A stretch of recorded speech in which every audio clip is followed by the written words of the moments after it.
اللہ الرحمن الرحیم۔ حضور نبی کریم علیہ الصلوۃ والسلام کی احادیث طیبہ کے درس میں آج ہم تکلف کی ممانعت کے حوالے سے احادیث پاک کا ذکر کریں گے۔ یہ لفظ ہے تکلف، ہم اپنی زندگی میں استعمال کرتے ہیں۔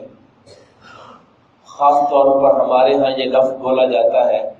جب آپ آج دوست احباب رشتہ داروں کے پاس جاتے ہیں تو آپ عام طور پہ کھانے کے بولتے ہیں، جی تکلف نہیں کرنا کوئی،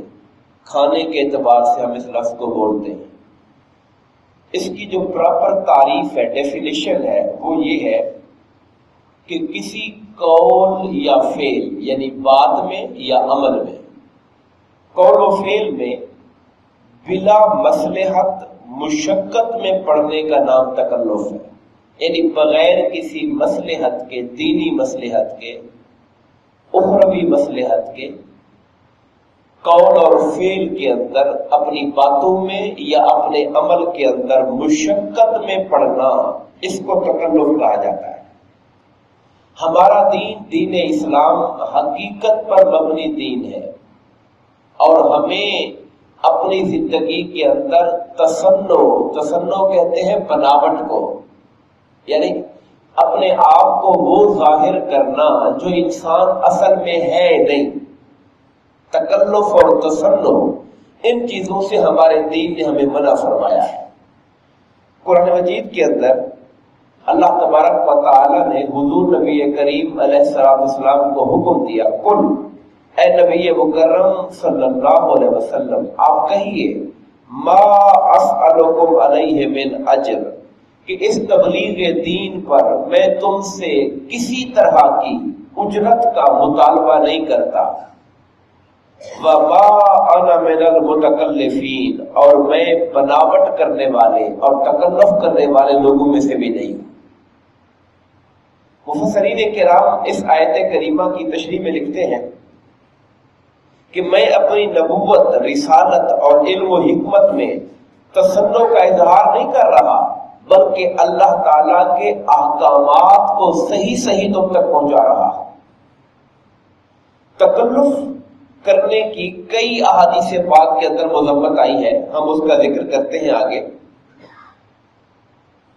حضرت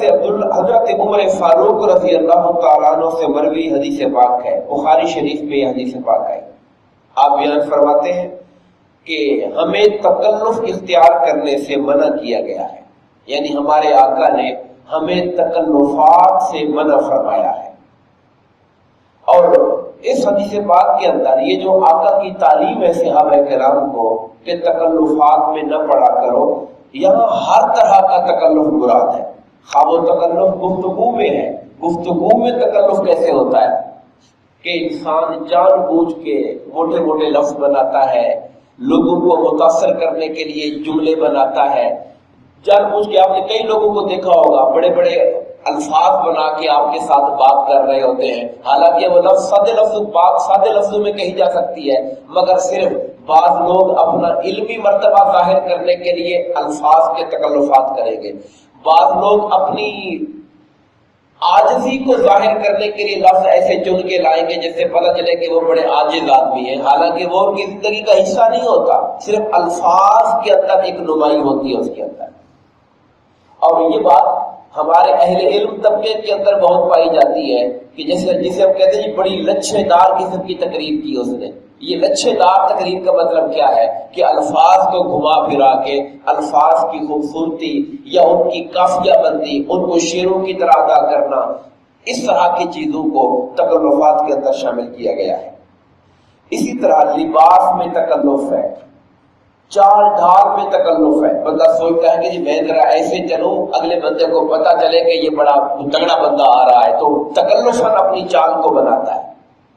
اور کئی لوگ اپنی چال کو تکلفاً عاجزی والا بناتے ہیں، اگلے کو پتہ چلے کہ اس کے دل میں بڑا خوف خدا آیا ہوا ہے، بڑا عاجز بنا ہوا ہے، وہ تکلفاً اپنی چال میں عاجزی بناتے ہیں۔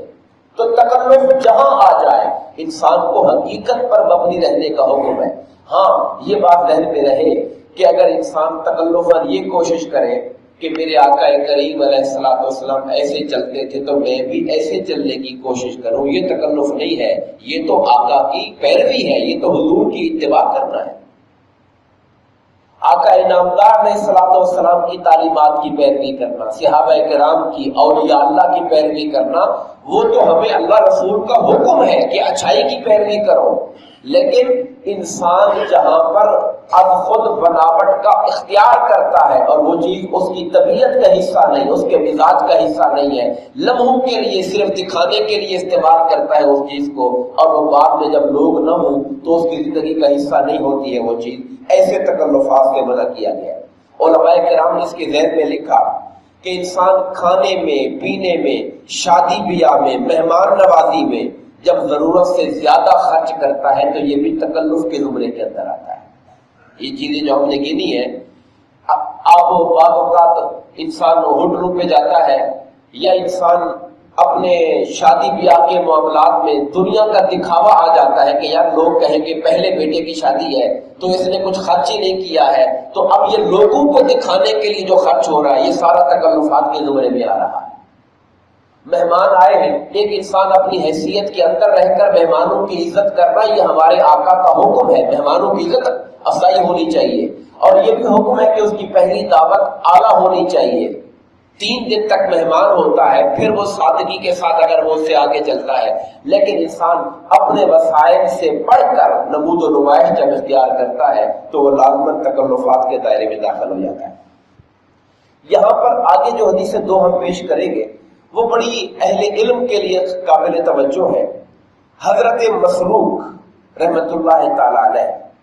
حضرت مسروق تابعین میں سے ہیں، صحابہ کرام سے انہوں نے علم حاصل کیا۔ ام المومنین حضرت عائشہ صدیقہ رضی اللہ تعالی عنہ کے شاگردوں میں سے تھے، بلکہ اتنے عزیز تھے انہیں کہ ام المومنین انہیں اپنا بیٹا کہا کرتی تھی۔ یہ اس قدر شوق تھا ان کو علم حاصل کرنے کا صحابہ کرام سے۔ وہ روایت کرتے ہیں کہ ہم حضرت عبداللہ بن مسعود رضی اللہ تعالیٰ عنہ کے پاس گئے تو آپ نے فرمایا، اے لوگو، جس کو کسی بات کا علم ہو تو اس کو صحیح صحیح بیان کیا کرے، اور جس چیز کا علم نہ ہو تو وہاں یہ کہہ دیا کرے کہ اللہ عالم، اللہ اچھی طرح جانتا ہے، اللہ بہتر جانتا ہے۔ اور اس لیے جس چیز کے بارے میں علم نہ ہو وہاں اللہ عالم کہنا ہی علم ہوتا ہے۔ یعنی ایک بات آپ نے مجھ سے پوچھی، مجھے پتا ہے اگر تو میں اس کو صاف صاف بتا دوں، اگر میرے علم میں نہیں ہے تو تکلف نہ کروں، کھینچ تان کر کے بھی آپ کو چلو مطمئن کرنے کی کوشش کر رہا ہوں، یعنی بات خود میرے ذہن میں کلیئر نہیں، اور میں صرف یہ ظاہر کرنے کے لیے کہ اگر میں نے کہا مجھے پتا نہیں ہے تو لوگ سوچیں کہ یار مولانا صاحب کو اس مسئلے کا بھی پتا نہیں ہے، وقار کے خلاف ہے، میری عزت کم ہو جائے گی، یہ جو سوچ ہے یہ غیر عالمانہ اور جاہلانہ سوچ ہے۔ انسان کون سا انسان ہے جو سارے علم کو احاطے میں لیے ہوا ہو؟ علم پر احاطہ تو میرے اللہ کی ذات کا ہے۔ وَلَا يُحِيطُونَ بِشَيْءٍ مِّنْ عِلْمِهِ إِلَّا بِمَا شَاءَ، کوئی پورے علم کا احاطہ نہیں کر سکتا سوائے اللہ کے، جو اللہ چاہتا ہے وہی انسان کو معلوم ہوتا ہے۔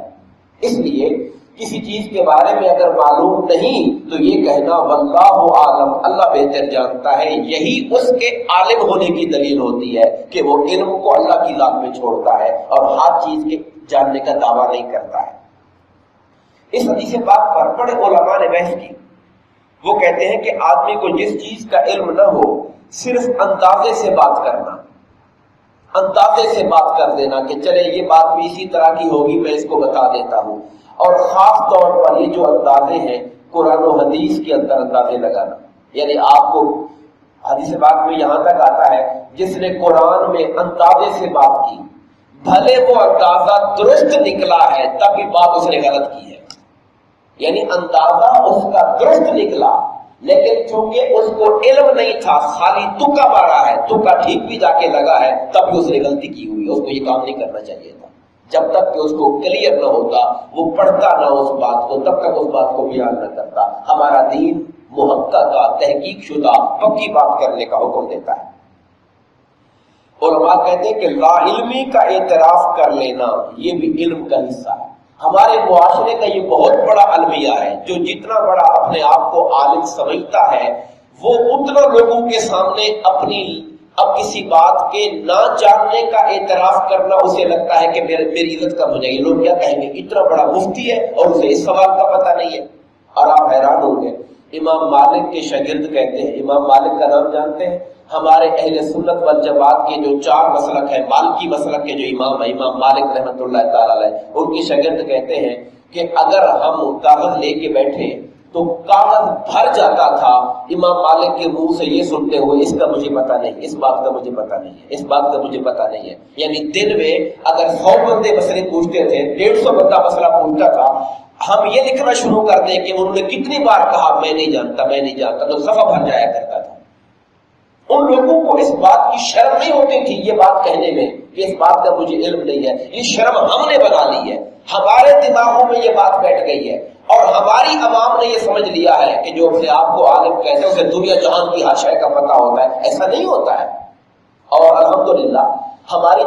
اساتذہ نے ہمیں یہ سکھایا ہے کہ آپ نے جو بات لوگوں کے سامنے جا کے کرنی ہے، اگر آپ نے 10 منٹ کی بات کرنی ہے تو پہلے گھنٹہ پڑھو، اس کو تیاری کرو، اور تیاری کر کے پھر جا کے 10 منٹ ان کے سامنے جا کے بات کرو لوگوں کے سامنے، تاکہ جو بات عوام کے سامنے کی جائے وہ پڑھی لکھی بات ہو اور اس کے اندر کسی طرح کی کوتاہی اور کمزوری نہیں ہونی چاہیے۔ دعا فرمائیے اللہ تبارک و تعالی ہم سب کو تعلیمات دین پر عمل کرنے اور تکلفات سے بچنے کی توفیق عطا فرمائے، آمین۔ وما علینا الا البلاغ المبین۔